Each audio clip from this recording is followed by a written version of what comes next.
Legendary WWE wrestler Stone Cold Steve Austin is known for a lot of things. From the ring to the big and small screens, he's a household name, and he's back now with two seasons, a new season of Straight Up Steve Austin. Irene and I had a chance to talk to Steve Austin last week. Take a look.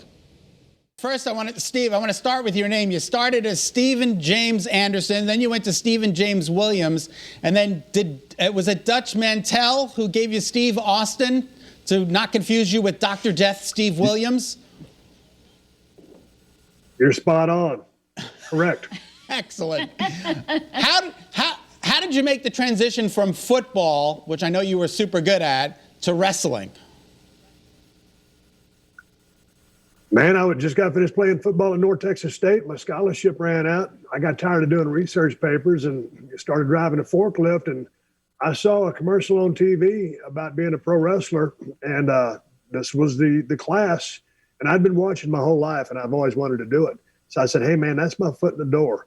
And my athletic background is kind of a thing that got me away from being my shyness as a kid and gravitating towards competitive athletics. And I think that really got me tuned up and ready to get into the world of professional wrestling. So you had an incredible wrestling career in the WWE Hall of Fame. Your career has been incredible since then also, but what do you miss about wrestling? Well, when you talk about that job, the biggest thing you miss is the crowd reaction, the adrenaline spike that you get from that crowd, the camaraderie of the dressing room, and running up and down the road with the guys and the girls these days. So it's camaraderie, it's adrenaline, and it's the excitement. I can't imagine. I know you went to Edna High School. You were a shy kid back in school?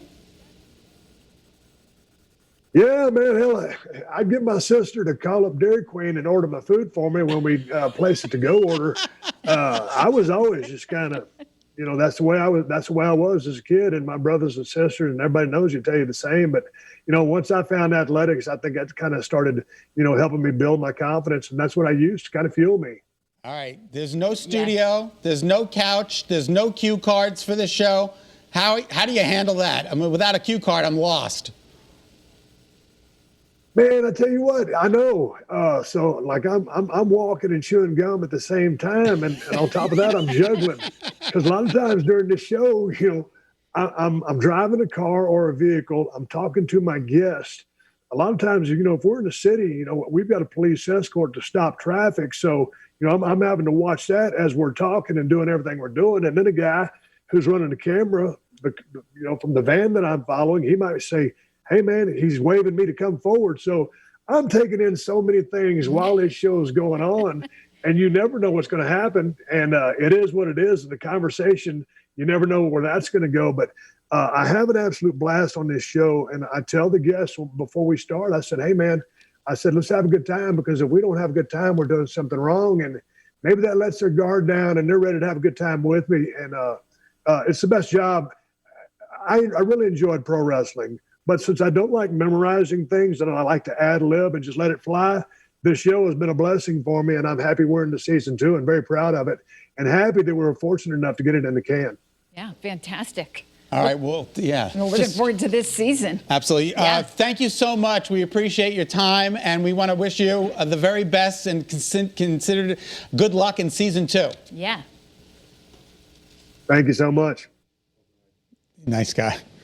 He's a big guy. Big man. All right, He's you can a see big why he dude. was great at athletics. All right,